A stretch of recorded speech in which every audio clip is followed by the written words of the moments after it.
حياكم الله متابعين صفحة دليلك في الحسينية. اليوم الحلقة برعاية محل عمو علي. العنوان: أول سوق الخضرة مقابل العيادات الطبية. تابعونا للأخير. من هو النبي اللي إخوانه رموه بالبئر؟ سيدنا يوسف. سيدنا يوسف. ألف مبارك، ربحت جائزة مقدمة من إكسسوارات عمو علي. من هو والد سيدنا يحيى؟ يحيى.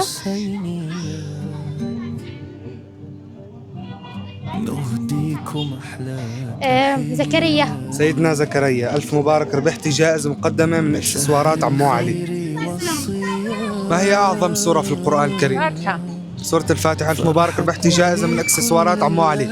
من هو والد سيدنا يعقوب؟ سيدنا إسحاق. سيدنا إسحاق. ألف مبارك، ربحت جائزة من إكسسوارات عمو علي.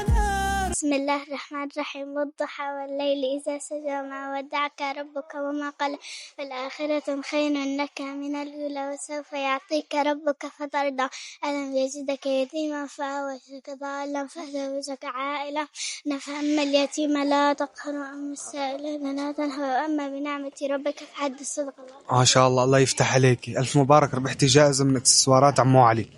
بسم الله الرحمن الرحيم.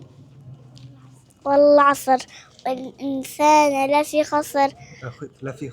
لفي خسر إلا الذين آمنوا وعملوا الصالحات وتواصوا بالحق وتواصوا والصبر. صدق الله العظيم. الله يفتح عليك. ألف مبارك، ربحتي جائزة من إكسسوارات عمو علي. أعوذ بالله من شر الشيطان الرجيم. بسم الله الرحمن الرحيم. الله لا إله إلا هو الحي القيوم لا تأخذه سنة ولا نوم له ما في السماوات وما في الأرض من ذا الذي يشفع عنده إلا بإذنه يعلم ما بين أيديهم وما خلفهم ولا يحيطون بشيء من علمه إلا بما شاء وسع كرسي السماوات والأرض ولا يؤوده حفظهما وهو العلي العظيم. الله يفتح عليك. الله يفتح عليك. ألف مبارك، ربحتي جائزة من إكسسوارات عمو علي. من هو والد سيدنا إسحاق؟ إبراهيم عليه السلام. سيدنا إبراهيم. ألف مبارك، ربحتي جائزة من إكسسوارات عمو علي. ما هي أعظم ليلة في شهر رمضان المبارك؟ ليلة القدر. ليلة القدر. ألف مبارك، ربحت جائزة من إكسسوارات عمو علي. شو ماسك بإيدك؟ شو هاي بإيدك؟ شو عم تحكي فيها؟ استغفر الله. الحمد لله. يعني التسبيحات. صايمة؟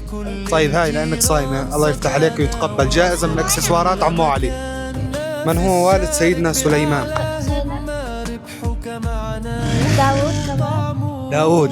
ألف مبارك، ربحتي جائزة مقدمة من إكسسوارات عمو علي.